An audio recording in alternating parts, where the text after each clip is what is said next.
I want to start off by giving a brief reflection on the meeting last week on the Ordinance on Public Health, the so-called Public Health Ordinance. Firstly, there were some comments with respect to the relevance of the St. Martin Medical Center, the SMMC, for the topic at hand. I believed then and still believe that the Medical Center of St. Martin is very, very much associated with a discussion on public health and the public health ordinance. And I can understand that that dominated the discussion on the public health ordinance. So yes, SMMC, in my opinion, in our opinion, was surely a related topic as far as that ordinance was concerned. As you know, the ordinance has been passed, which is a good thing. But I also believe that the information provided by Minister Emile Lee on the matter of the medical center should have served to dispel the rumor, the smoke screen, if you wish, that was launched especially by the UP faction in as far as the importance of the medical center for this coalition and for the Democratic Party in particular. Public health, and so the St. Martin Medical Center falls under the Ministry of VSR.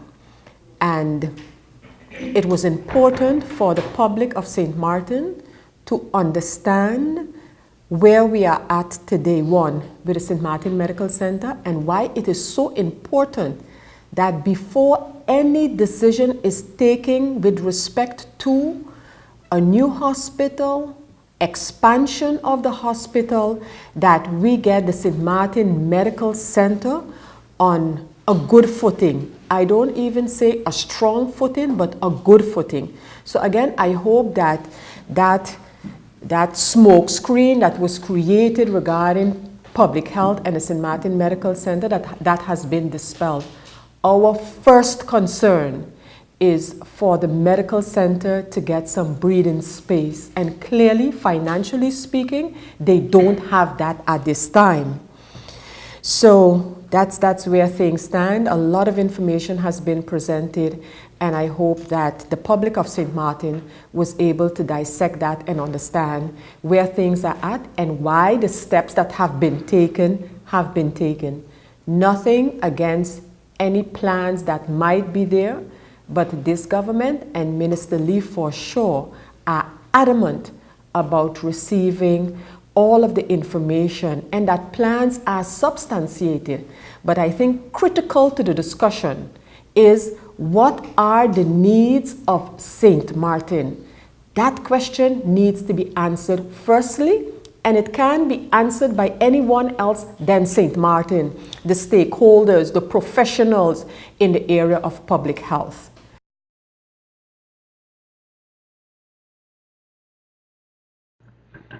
More than one member stressed the need for a publicity campaign to enlighten the public of the content of this law and the opportunities that are available or that comes with the passing of this law.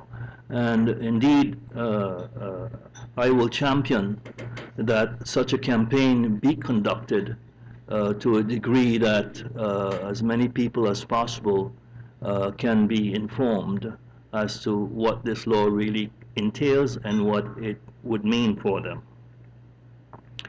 The question was asked whether or not all relative laws, if I can confirm that all relative laws that are related to this particular ordinance, that they are simultaneously being amended to avoid conflicts and confusion in future. And yes, I can confirm that all of the related laws that will be affected by the passing of this ordinance have been reviewed, and the necessary amendments have been listed to those related laws so that confusion and conflicts are avoided. Uh, this has been done by EAZ and all of the experts who worked on this law. That has been already verified. In the campaign that was requested for, in order to publicize that properly so that people understand what this law entails, of course, therein is included an obligation to have the law translated into English and disseminated widely so that everyone could read it themselves. So efforts will be made so that the law is translated and disseminated. Yes, the law provides, because as I explained, the Council of Appeal on Taxes is being replaced by the Court of First Instance. The Court of First Instance rules would then apply to the entire procedure, and that includes that those who are unable to hire a lawyer to defend them or to plead their case, that they too will qualify for legal aid.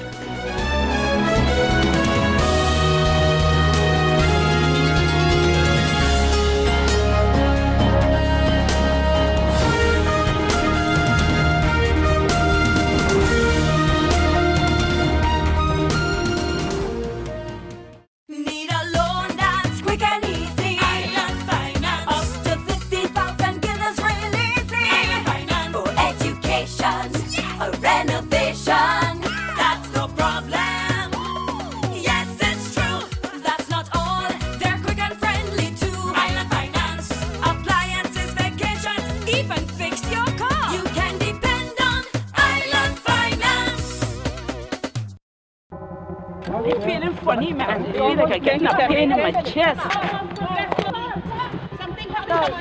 I got this. You sure? Yes. It's 30 breaths and 2 compression. Give her air. Oh, Monique, look, she waking up. No, Fernand. It is not 30 breaths and 2 compressions. It is 30 compressions and 2 breaths. CPR can be done in 3 simple steps. Step 1, check and call. Step 2, press down or pump. Step 3, blow. I got it now. It's 30 compression and 2 breaths. Yes. Right. CAB. Hey, Bob, you're on family vacation. Oh, but your daughter's got the measles. But don't worry about it. With your Be Sure travel insurance, children under 12 are covered for free. Are you be sure? Be sure. Yeah, for free. Oh my, what an inventory list, and so unnecessary. But wait, your home contents are all insured by Be Sure. That means that you determine the amount you want to insure. No inventory list, no hassle. Are you be sure? Be sure. GEBE has been faithfully serving the communities of St. Martin, powering your home and our economy. Come rain or shine, our qualified team of professionals are working hard 24 hours a day to provide you and your family with safe, reliable electricity and water. We use the latest technologies and test our products daily to maintain the highest international standards. Our friendly staff is always there to assist you, whether in person, over the phone, or online.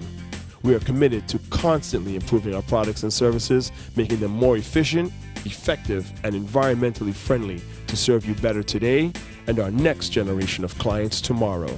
GEBE, powering a brighter future. Our friend Megawati is here with tips to save you energy. 1. Turn your airco temperature up. 2. Use a ceiling fan instead. 3. Buy energy-saving products. Save some green with NVGEBE. Here we go. This is freedom, this is life. Happiness is all I'm seeking. Carpe diem, I'm seizing every day, not just the weekend. Here's to all the good times that have come to last. Here's to living in the now. When you can afford what you crave, life just gets so good. And I'm feeling good, so good, so good, so good. Hey, I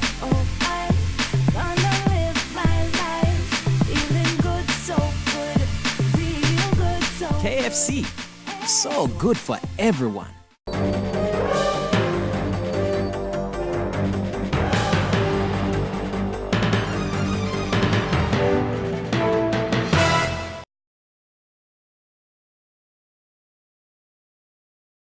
Offers a number of precautions and measures to control infectious diseases and to prevent epidemics. As was mentioned by Minister Lee, infectious diseases are grouped based on their severity and the possibility or threat to public health. For example, Ebola, which is high risk of death, would fall in category A, and dengue, low risk for death, would fall in category C.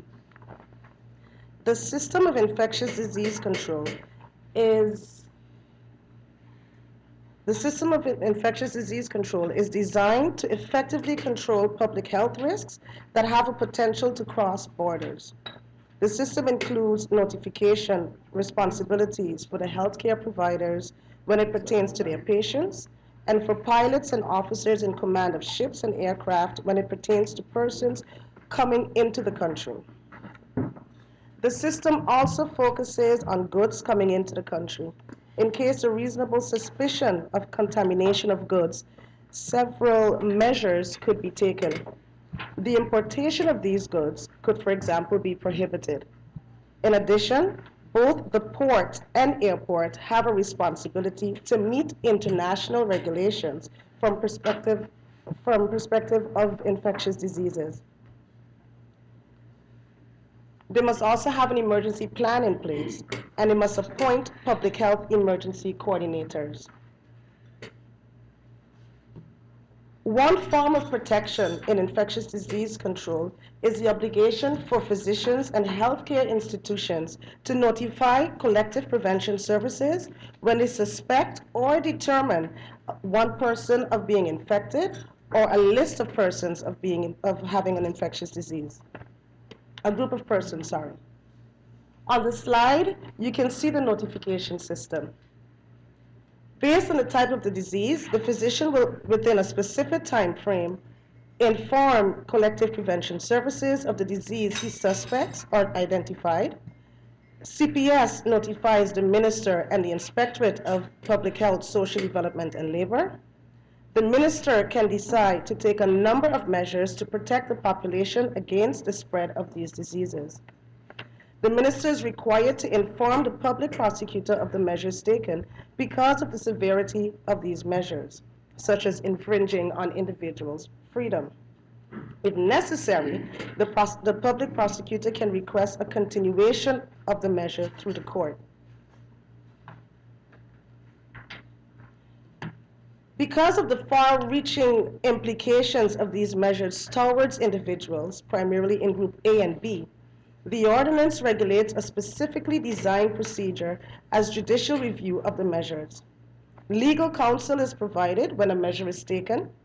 The public prosecutor takes a decision on continuation of the measures within 24 hours. When no request has been submitted, the public prosecutor then immediately terminates that decision. If it's needed to go over to the court then decides within 3 days on continuation of the measure and also hears the individual subjected to the measure and the counsel.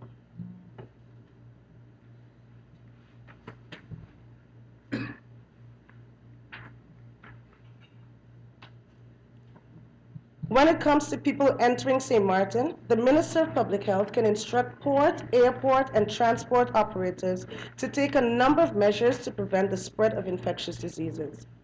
A number of those measures are listed on this slide. For instance, the Minister can instruct the airport operators to inform travelers on preventive measures by having pamphlets, by having brochures or posters in the arrival halls, and also instruct them to cooperate with medical screening measures if it's deemed necessary, to execute technical hygienic instructions to prevent infection. They can be instructed to close buildings or areas to control infection. They can also be instructed to disinfect ships, aircrafts, and goods to control contamination, including vector control. All operations are responsible are responsible to any costs associated to these measures.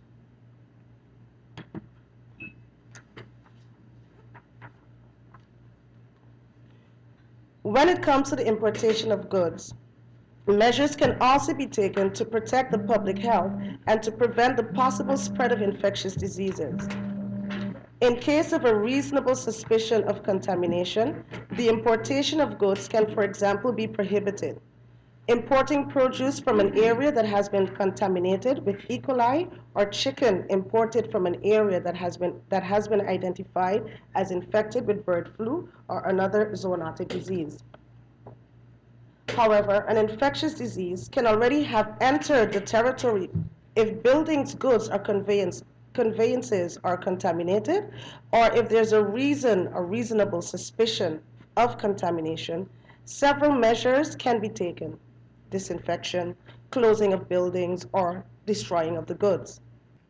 The presentation that was just given, and perhaps the minister and staff can clarify it or answer it. The first being, when will, and who will be doing it, but when will government start testing the food products that enter St. Martin?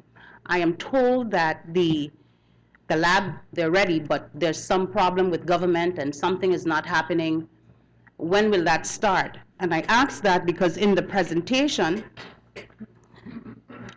I noticed there was, when it comes to non-communicable diseases, in St. Martin there's an alarming rise in cancer, be it prostate cancer, breast cancer, et cetera, it's alarming.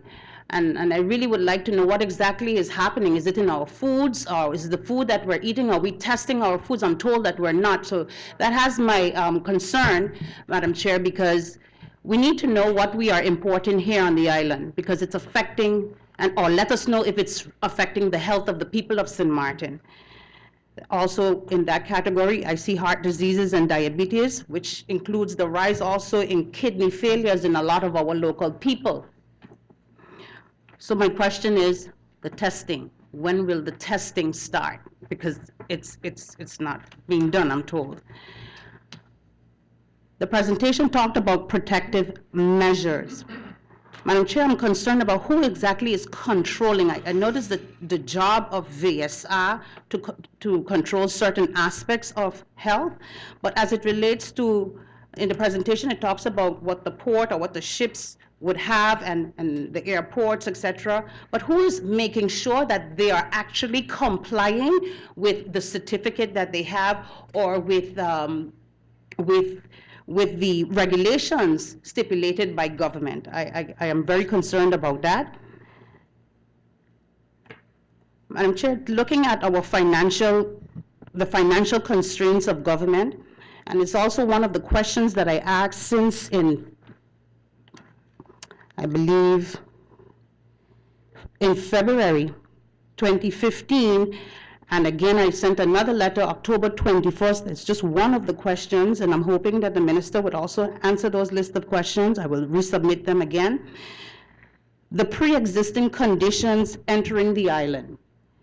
I'm told that when I listen to the presentation, I wonder about those persons who come into St. Martin and reside here in St. Martin and have pre-existing conditions.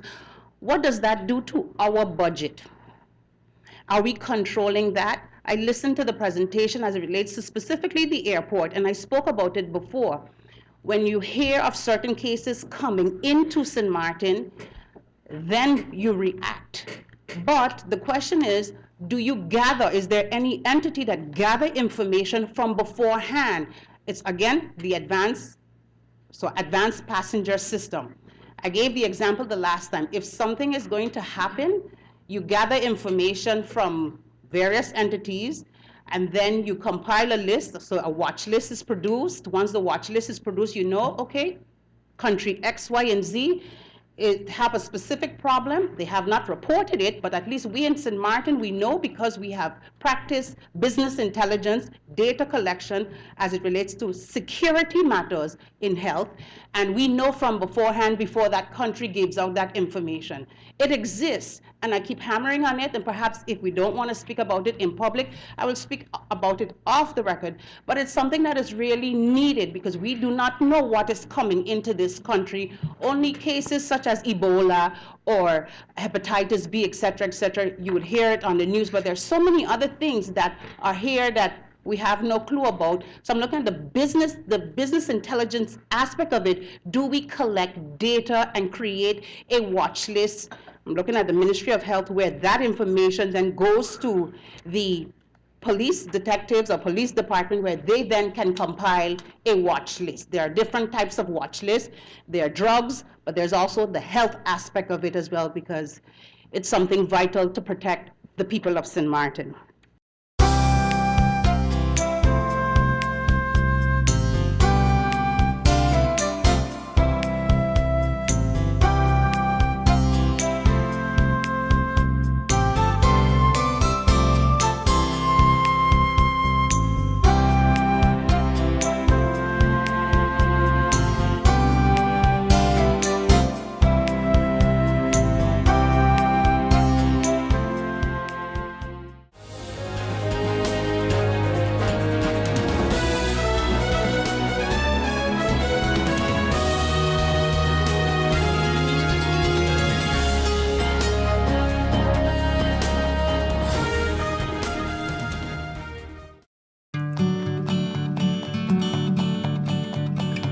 It's been said that behind every door, possibility awaits.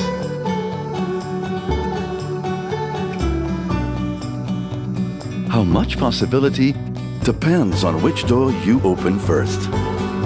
Every day, we help our customers discover the possibilities in their lives. It all starts with a conversation. Scotiabank. Discover what's possible.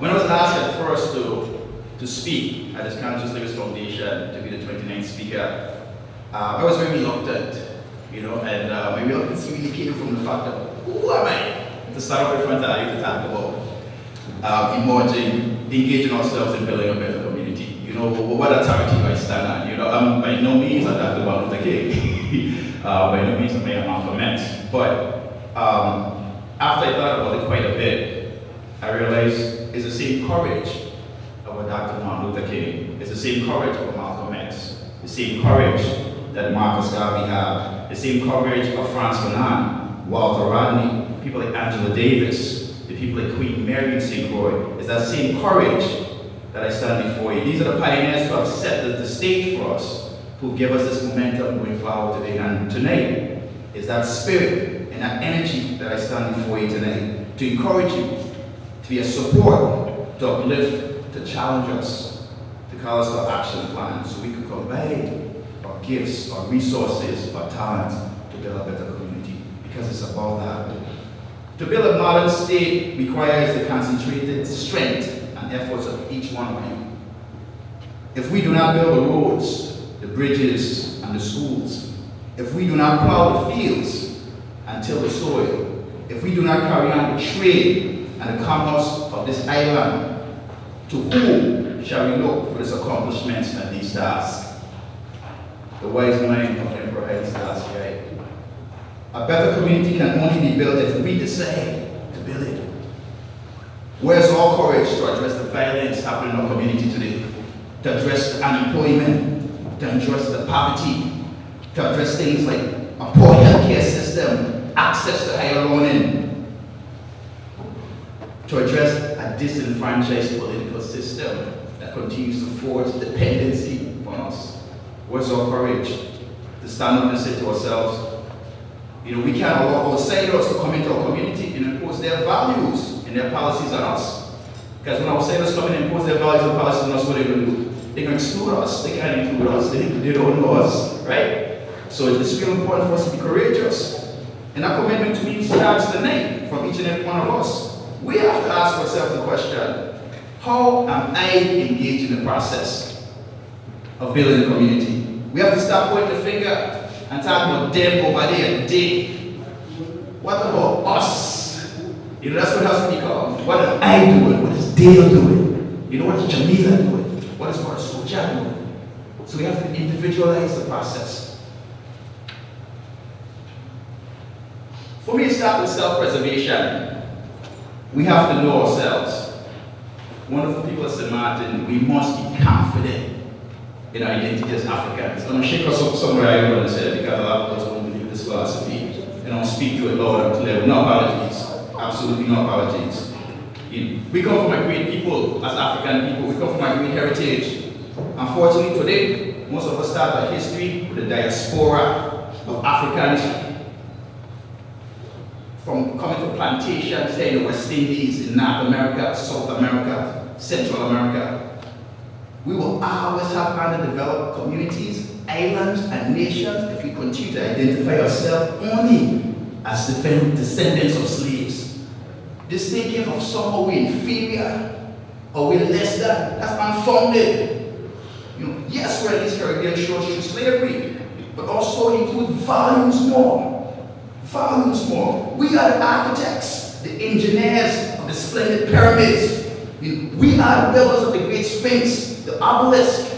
Yes, brothers and sisters, our African forefathers were in the intellectual minds of modern language, modern astrology, modern science, modern today religion, mathematics, philosophy, government structure, medicine, even civilization. We started that.